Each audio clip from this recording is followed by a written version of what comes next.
Hey guys, Ken here from the Retro Toy Escapades channel in Malaysia. On the channel today, I'm checking out the last of the new MOTU Origins Wave 12 action figures, the Snake Armor Skeletor. This is the version of Skeletor that we never knew we wanted, but could be happy just to know that we have. Stay tuned to the video to find out which is it. Guys, if you enjoyed these videos, I hope you'll consider supporting the channel by joining up as a member, or you can also consider donating to the production cost of the video by using the super thanks feature that YouTube has now enabled for the channel. Thank you so much. The support really does help me in continuing to create and provide content like this. Now, on the back of the card, the instructions inform you that this green stick thing that Skeletor comes with is actually called a fanged blade.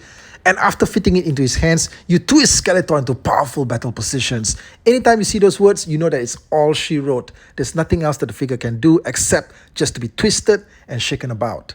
You get this amazing artwork panel here of the Snake Armor Skeletor in battle with the Snake Armor He-Man. They're both in Snake Armor, so does that mean that their powers would cancel out each other? I don't know, man. But it says here, Skeletor's cursed Snake Armor makes him stronger, but mind-controlled by King Hiss. So that's the secret of what's really going on here, guys. Skeletor is being mind-controlled. Come on, hit it, mind control.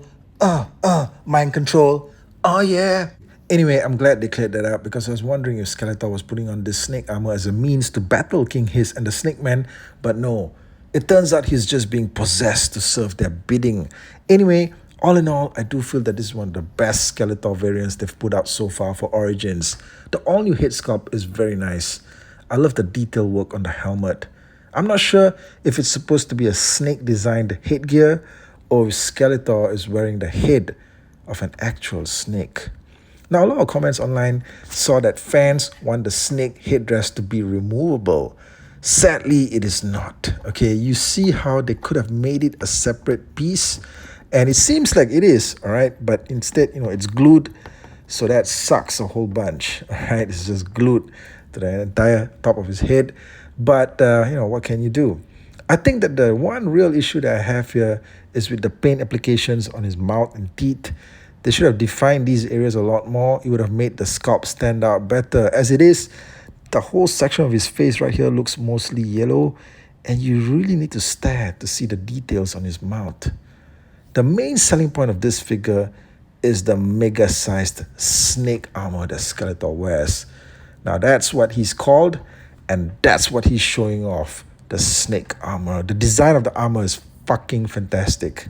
With the giant snake head in front, with the huge eyes and the terrifying fangs. Also, the scales you see all around these massive shoulder pads, these that flow all the way to the back. Man, it's just absolutely stunning. I gotta say that this is likely the largest chest armor accessory piece that's ever been presented in Origins so far.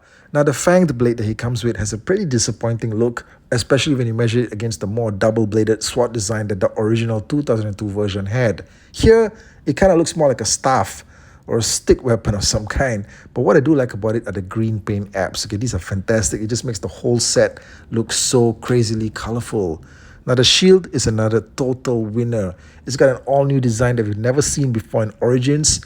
We've never seen something like a barbaric-looking weapon of defense like this that's got spikes all around it and a skull face right in the center. Okay, it's just freaking amazing. It's also really nice and solid, big and solid. In fact, I gotta say that it's probably like the biggest shield accessory that we've ever seen in Origins. Okay, once you get all this stuff on the Snake Armor Skeletor, he just looks absolutely menacing and threatening, all right? I love the look of this figure with the weapons on, but I gotta say that honestly, yeah, that fanged blade kind of looks more like a baton of some kind. I'm not really sure, what you would think when you see him holding on to that, maybe like a glow stick or something.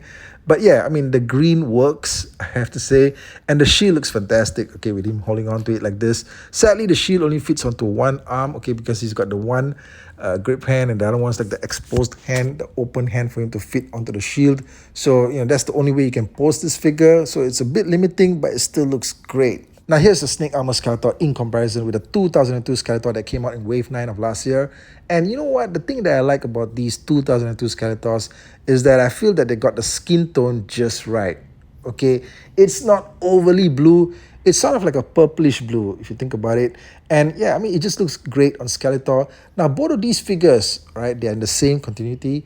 But then again, I gotta wonder to myself, okay, the appearance of the Snake Man in this storyline, it sort of like belongs in the same storyline that started with the beginning of MOTU Origins that involved the vintage characters, but now it's crossing over to the designs that involve the 2002 characters. So there's got to be some kind of a multiversal situation happening here already, okay?